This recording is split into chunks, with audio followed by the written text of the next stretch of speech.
Welcome back. Thanks for staying with us. Suspended Chief Magistrate Desmond Nair has appeared briefly before the Specialised Commercial Crimes Court this morning, facing corruption charges. It relates to the security upgrades at his private residence, amounting to 200,000 rand and allegedly funded by Bosasa.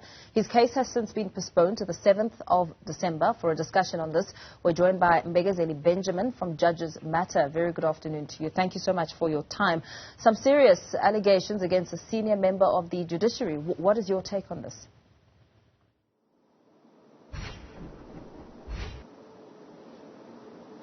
Well, Mpho, these are very serious allegations against Chief Magistrate Nair, who is the Chief Magistrate of Pretoria.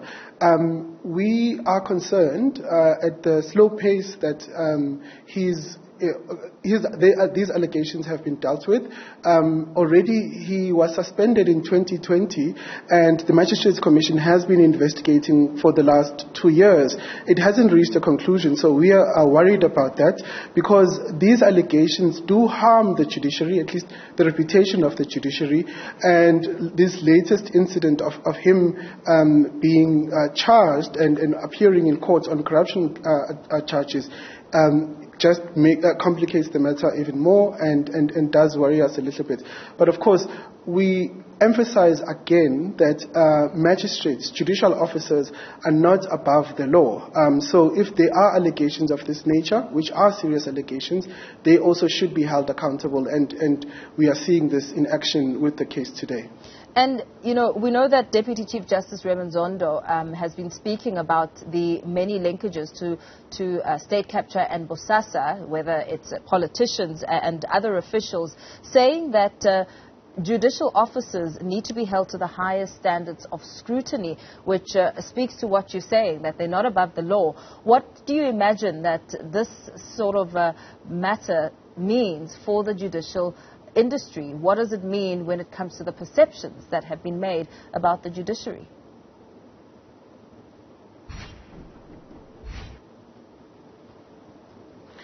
Well, firstly, the perceptions do a lot of damage. So perceptions or allegations of corruption do a lot of damage. And in fact, in 2020, we did a research study where we looked at all the complaints that have been filed against magistrates with the Magistrates Commission.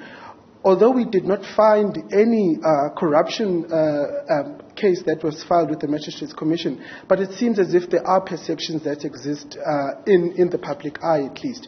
So this latest charging of Magistrate Nair, it shows the public that even judicial officers will be held accountable if there are allegations against them. And of course, we are not saying that he is guilty of anything. That will come through the court process. But for the mere fact that the prosecuting authority are now taking it to court symbolizes that even judicial officers will be held accountable if there are allegations against them. What do you imagine to be the ripple effects within the industry, and also looking at, perhaps setting a precedent for the future?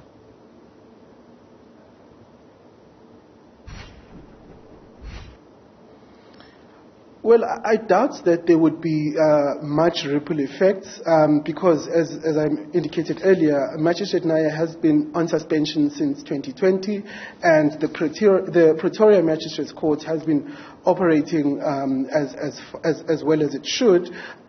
Also, the integrity of the judiciary as a whole is still intact. So what will likely happen is actually a positive for the judiciary.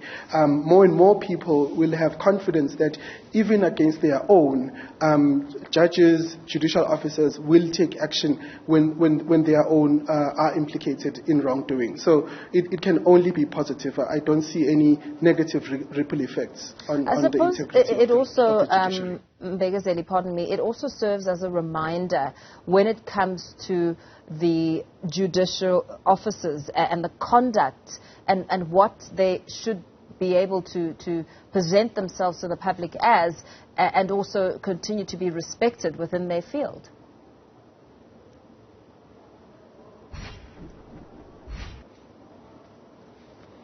Yes, absolutely.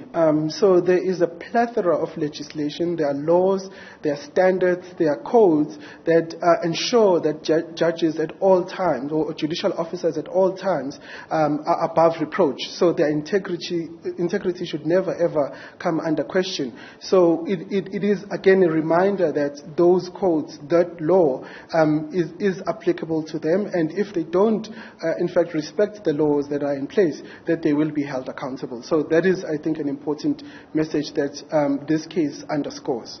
Very well. Thank you so much for briefly weighing in on this matter. Mbekezeli Benjamin from Judges Matter, speaking to suspended Chief Magistrate Desmond Nair, who briefly appeared before the Specialized Commercial Crime Court this morning, saying that this matter should be moving with more speed.